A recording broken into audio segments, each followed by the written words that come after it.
जब चीड़ हरण हुआ, सभा मौन थी, धर्म मौन था, न्याय मौन था, पर एक पुकार गूंज उठी, हे केशव, हे गोविंद, मेरी लाज बचाइए। वो पुकार सीधा द्वारका पहुंची और वहीं से एक अनुपम कथा का जन्म हुआ। एक ऐसी कथा जो बहुत कम लोगों को ज्ञात है। आज हम उसी रहस्य से पर्दा उठाएंगे जब श्री कृष्ण ने द्रौपदी को अकेले में बुलाया और जो कुछ कहा वो जीवन बदल देने वाला था। द्रौपदी अब पांडवों के साथ वनवास में थी, पर उसका मन शांति में नहीं था।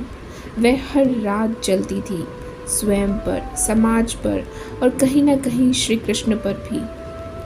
एक दिन श्री कृष्ण अचानक प्रकट हुए। वन के सन्नाटे में जब सब सो रहे थे, केवल द्रौपदी जाग रही थी आंसुओं के साथ। श्री कृष्ण बोले, द्रौपदी, क्यों जाग रही हो? द्रौपदी ने आंसू पोंछते हुए कहा, हे मधुसूदन, आज आप हैं, पर उस दिन कहाँ थे? द्रौपदी फूट फूट कर रोन पड़ी।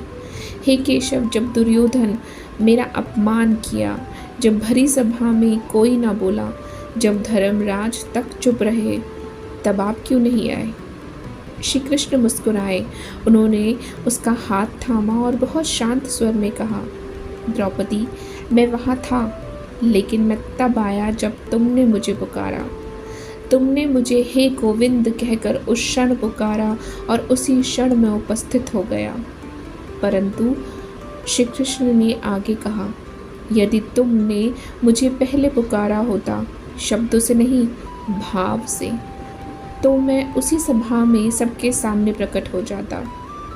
श्री कृष्ण बोले, भक्त का हृदय जब पूर्ण समर्पित होता है, तब उसका हे कृष्ण केवल एक शब्द नहीं होता, वो मुझे खींच लाता है जैसे गोपी की बांसुरी मुझे खींचती है।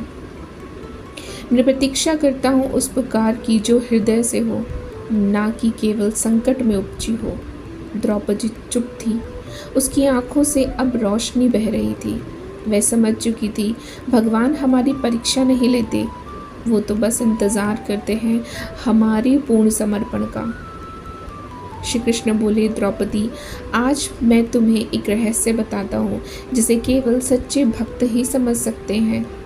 जब कोई मुझे सत्य, श्रद्धा और प्रेम से पुकारता है, तो मैं समय, स्थान और दूरी के सारे बंधन तोड़कर उसके पास खड़ा होता हूँ। पर जो केवल शब्दों से मुझे पुकारता है, उसे मैं इंतज़ार में छोड़ देता हूँ, क्योंकि उसे अभी विश्वास की परिपक्वता नहीं है। उसी रात के बाद द्रौपदी का मन का सारा क्रोध जल गया। अब उसके मन में केवल प्रेम और विश्वास बचा था। वो समझ गई थी श्री कृष्ण हमेशा उसके साथ थे और रहेंगे। और मित्रों, यही संदेश आज हम सब के लिए भी है। जब भी संकट आए, जब भी जीवन की सभा मौन हो जाए, तब श्री कृष्ण को मत भूलिए। उन्हें हृदय से पुकारिए, क्योंकि वही तो हैं, वो वही होते हैं, बस आपके समर्पण की प्रतीक्षा में।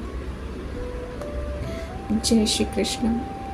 अगर आपको ये कथा भावुक और ज्ञानवर्धक लगी तो लाइक ज़रूर करें, कमेंट में लिखें जय श्री कृष्ण, और ऐसी ही दिव्य कथाओं के लिए चैनल को सब्सक्राइब करें।